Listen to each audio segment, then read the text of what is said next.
नमस्कार दोस्तों, स्वागत है आपका विकास सनातन धर्म पर। यह कहानी आपको आपके जीवन में ढेर सारी प्रेरणा देने वाली है। इस कहानी को सुनने के बाद आप कभी भी गरीब नहीं रह सकते हैं और कभी भी आप निराश नहीं हो सकते हैं।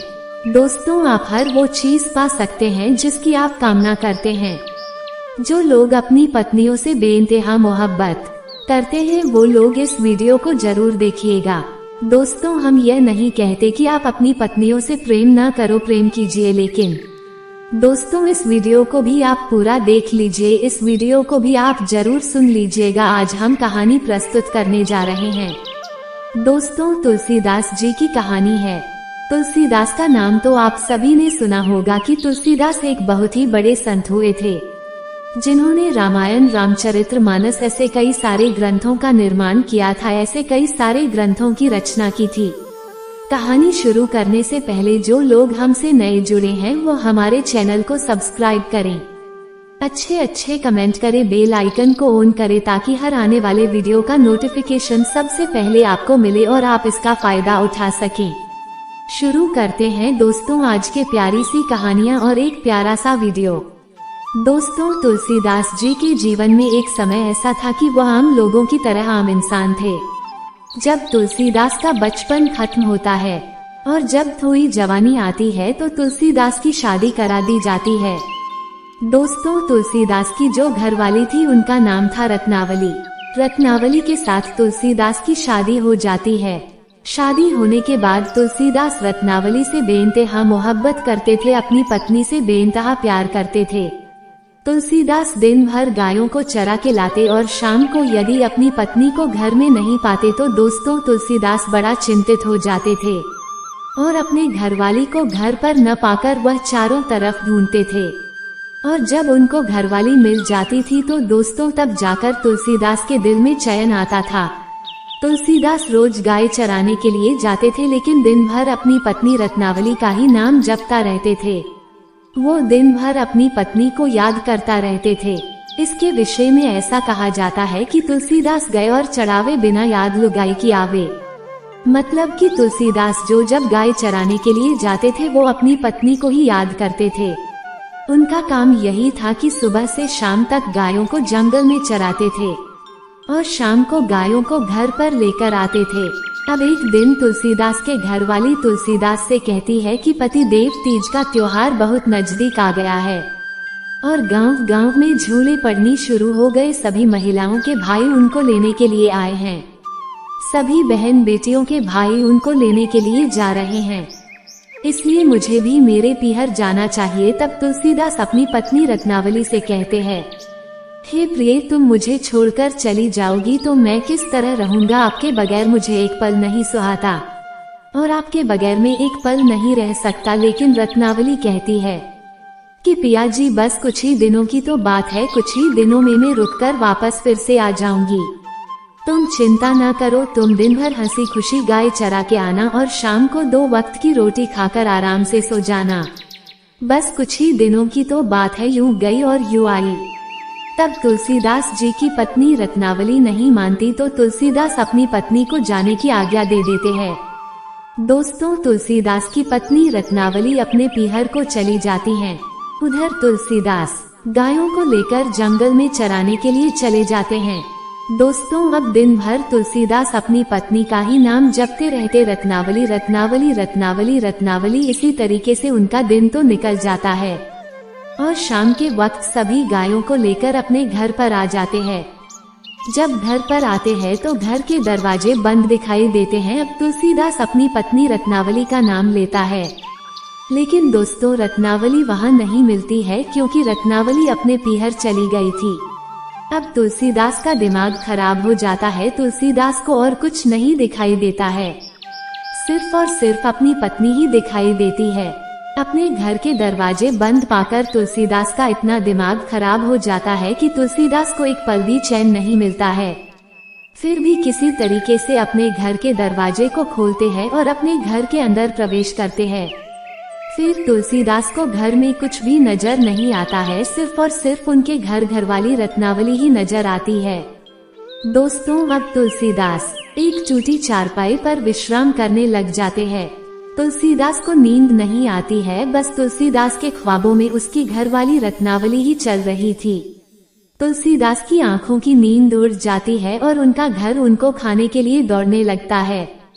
तुलसीदास को ऐसा महसूस हो रहा था कि घर उनको खा जाएगा, तुलसीदास को निगल जाएगा। दोस्तों, तभी तगड़ी बारिश शुरू हो जाती है, मूसलाधार बारिश शुरू हो जाती है। बारिश इतनी बरसती है कि चारों तरफ पानी पानी हो जाता है और जब बारिश थोड़ी रुकती है तो तुलसीदास अपने घर से निकलते हैं। दोस्तों, जब तुलसीदास अपने घर से रवाना होते हैं वो वक्त तकरीबन 12 बजे का था, यानी कि रात का दूसरा पहर चल रहा था।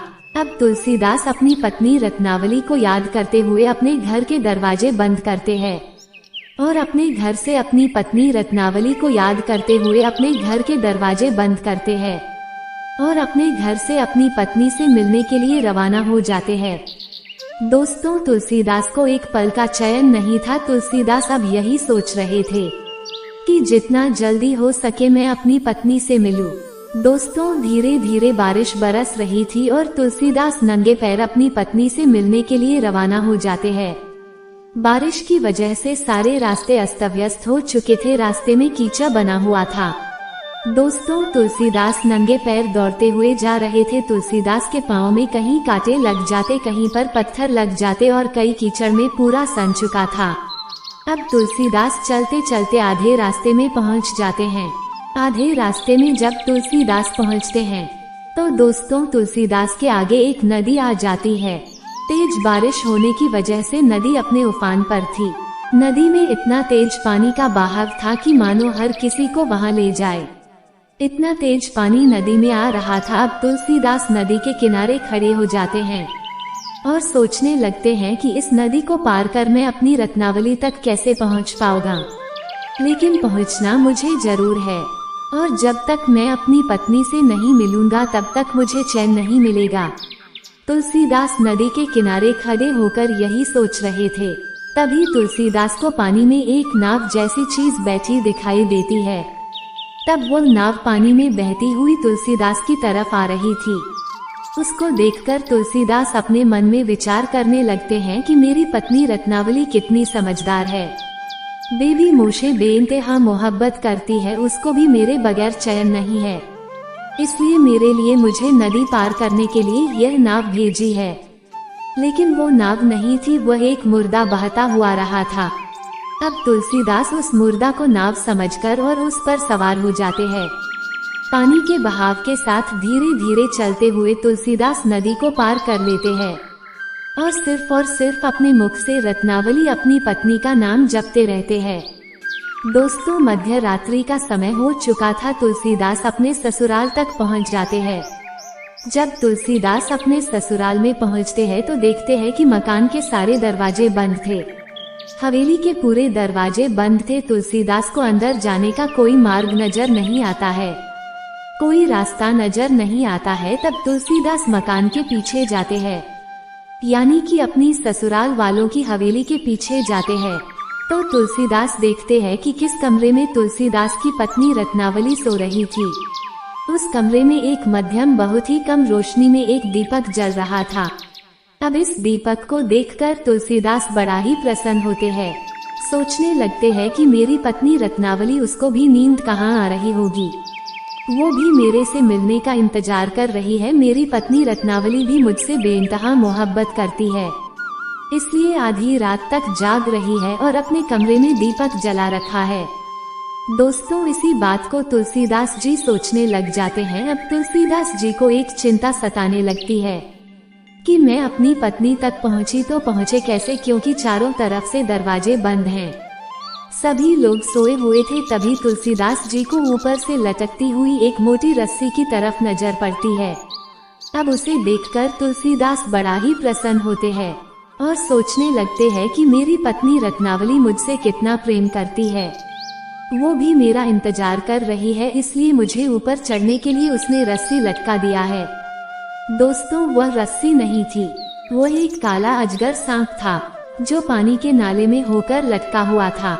दोस्तों, जब तुलसीदास उस अजगर सांप को पकड़कर ऊपर चढ़ जाते हैं अब वो जैसे ही ऊपर चढ़ते हैं और अपनी पत्नी के कमरे में जाते हैं तो देखता है कि उनकी पत्नी रत्नावली सो रही थी। वो गहरी नींद में सो रही थी। तब तुलसीदास अपनी पत्नी को जाकर जगाते हैं और कहते हैं, रत्नावली उठो, रत्नावली मैं आ चुका हूँ, अब तुम खड़े हो जाओ। रत्नावली की नींद टूटती है। वो रत्नावली देखती है कि तुलसीदास मतलब उसके पति उसके सामने खड़े हैं। रत्नावली बड़ी चौंक जाती है और अपने पति से कहने लगती है, अरे मूर्ख इंसान, तू कैसा इंसान है जो आधी रात्रि के समय तो मेरे कमरे तक आ गया है। यदि तुम्हें आना ही था तो दिन में आते सभी लोग तुम्हारा स्वागत करते, तुम एक चोर की भांति रात्रि के समय मेरे कमरे तक आ गए हो। इतनी मोहब्बत मुझसे करते हो, इतना प्रेम मुझसे करते हो। तभी तुलसीदास अपनी पत्नी रत्नावली से कहते हैं कि रत्नावली, तुम भी तो मुझे बेइंतहा मोहब्बत करती हो, तभी तो तुमने अपने कमरे में दीपक जला रखा है और मुझे आने के लिए नदी में नाव भेजी है, और तुम्हारी हवेली के दरवाजे बंद होने के कारण मुझे ऊपर चढ़ने के लिए तुमने रस्सी लटका दिया है। तुम भी मुझसे कितना प्रेम करती है। अपने पति तुलसीदास की बात सुनने के बाद रत्नावली और भी चौंक जाती है और वाले कहने लगती है कि मैंने तुम्हें कोई नाव नहीं भेजी है और न ही मैंने कोई रस्सी लटकाई है। दोस्तों, तब तुलसीदास अपनी पत्नी से कहते हैं कि ये देखो, रस्सा लटका हुआ है, अभी भी रस्सा लटका हुआ है।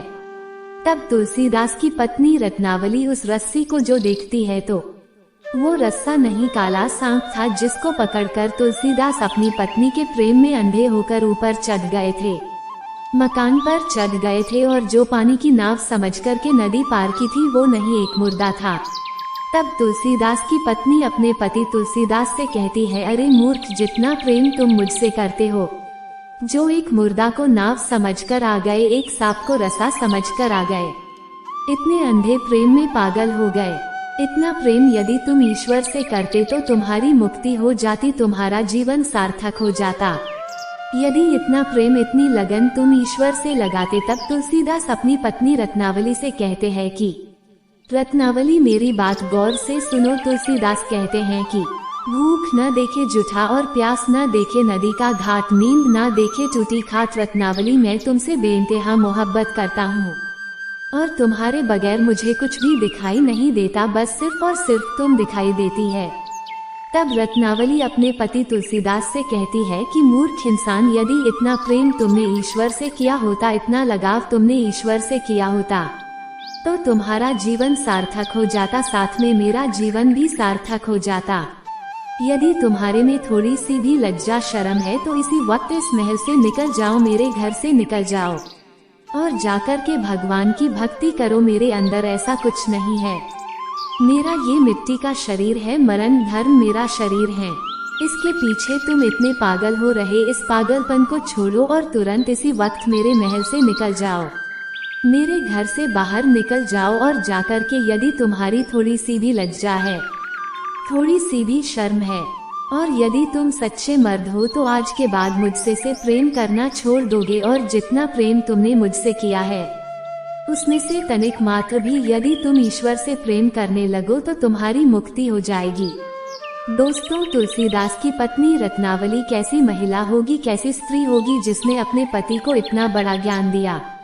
आज के जमाने में जो स्त्रियां होती है, यदि उन स्त्रियों के साथ कोई मर्द ऐसा करता है तो वह पत्नी अपने आप को भाग्यशाली समझती है। वे सोचती है कि मैं बड़ी भाग्यशाली हूँ जो मुझे इतना प्रेम करने वाला पति मिला है, मैं बहुत खुशनसीब हूँ जो मुझे इतना प्रेम करने वाला पति मिला है।